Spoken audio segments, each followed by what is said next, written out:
क्या हानि हो सकती है। इस प्रकार से अज्ञान के अंधकार को दूर करते हुए ज्ञान रूपी प्रकाश से आप्लावित करने वाला तत्व ही गुरु है, ऐसा हम समझते हैं। इससे भी श्रेष्ठ होता है देशिक।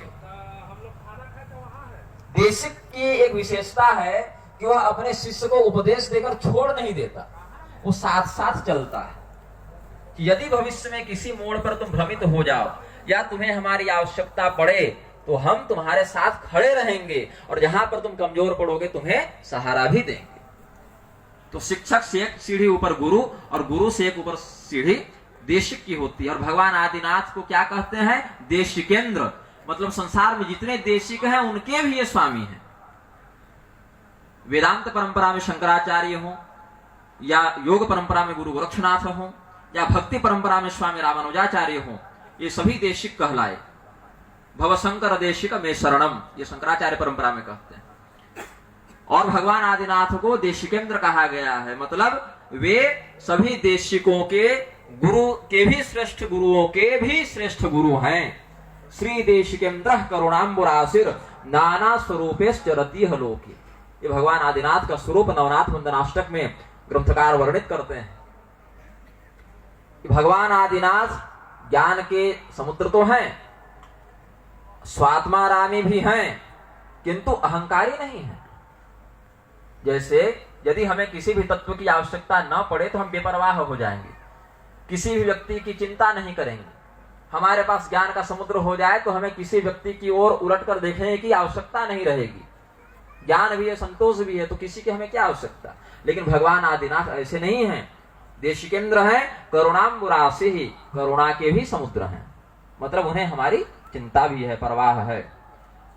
और हमारे कष्टों को दूर करने के लिए नाना स्वरूपेश चरतीह लोके, इसी मर्त्य लोक में, इसी पृथ्वी में अलग अलग रूप धारण करके भ्रमण भी करते रहते हैं। किसी के भाई के रूप में, किसी के गुरु के रूप में, किसी के पिता के रूप में, किसी के मित्र के रूप में। अर्थात यह संपूर्ण जगत भगवान शिव का ही स्वरूप है, ऐसा योग मार्ग के साधक गण अपने सिद्धांत का प्रतिपादन करते हुए कहते हैं। अहो नुमः श्रेयुतपाद पद्मं मत्स्येन्द्रनाथस्य मनोज्ञ भूते चापल्य भावं प्रविहाय यत्र चक्रे निवासं कमलाच गीश्च। संसार में दो तत्वों को चंचला कहा गया है। एक तत्व है लक्ष्मी तत्व और एक है वाक तत्व, मतलब सरस्वती। इसका अर्थ है कि निरंतर व्यक्ति कुछ न कुछ कमाता रहता है और कुछ न कुछ गंवाता रहता है, धन के माध्यम से भी और ज्ञान के माध्यम से भी। कुछ स्मृतियां, कुछ यादें दिमाग भूलते जाता है और नए नए विचारों को ग्रहण भी करते जाता है। उसी प्रकार से नवीन नवीन द्रव्य को ग्रहण भी करते जाता है और पुराने संचित द्रव्य को छोड़ते भी जाता है, खर्च भी करते जाता है। तो ये दोनों चंचल हैं, एक जगह टिक कर नहीं रहते, सिवाय गुरु चरणों के। गुरु के एक चरण में लक्ष्मी का, दूसरे में सरस्वती का वास है, ऐसा समझना चाहिए। तो भगवान आदिनाथ के द्वारा प्रकाशित इस योग मार्ग को संसार में कौन लेकर आए? अहो नुमः श्रीयुतपाद पद्मं मत्स्येन्द्रनाथस्य मनोज्ञ भूते। भगवान श्री मत्स्येन्द्रनाथ जी इसको मर्त्यलोक में लेकर आए। और मनोज्ञ भूते लाने के लिए उनको कोई परिश्रम नहीं करना पड़ा, बस शिक्षा करनी पड़ी। इस ज्ञान का यदि मानव में प्रसारण किया जाए तो क्या बात हो जाएगी।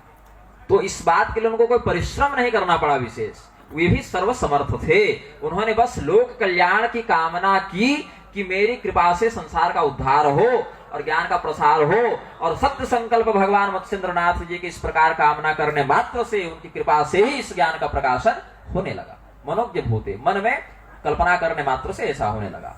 चापल्य भावं प्रविहाय यत्र चक्रे निवासं कमलाच गीश्च। कमला मतलब भगवती लक्ष्मी और गी कहते हैं सरस्वती को। ये दोनों अपनी नैसर्गिक प्राकृतिक चपलता का परित्याग करके मत्स्येन्द्रनाथ जी के दोनों चरणों में निवास करती हैं। उसके बाद उनकी परंपरा में भगवान श्री गोरक्षनाथ जी का अवतरण हुआ। गोरक्ष रूपेण चरंतमीशम। नवनाथ वंदनाष्टक में ग्रंथकार अनुग्रह करते हैं कि गोरक्षनाथ जी को भगवान आदिनाथ शिव से पृथक नहीं जानना चाहिए। दोनों में स्वरूपतः कुछ भेद हो सकता है, लोकतः कुछ भेद हो सकता है, किंतु तत्वतः भेद नहीं है। स्वरूप में कुछ भिन्नता हो सकती है, निवास स्थान में कुछ भिन्नता हो सकती है। एक कैलाश में रहते हैं, एक मर्त्य लोक में विहार करते हैं, युगानुरूप स्थान परिवर्तन करके, कभी गोरख टीले पर, कभी गिरनार पर, कभी गोरखपुर में, कभी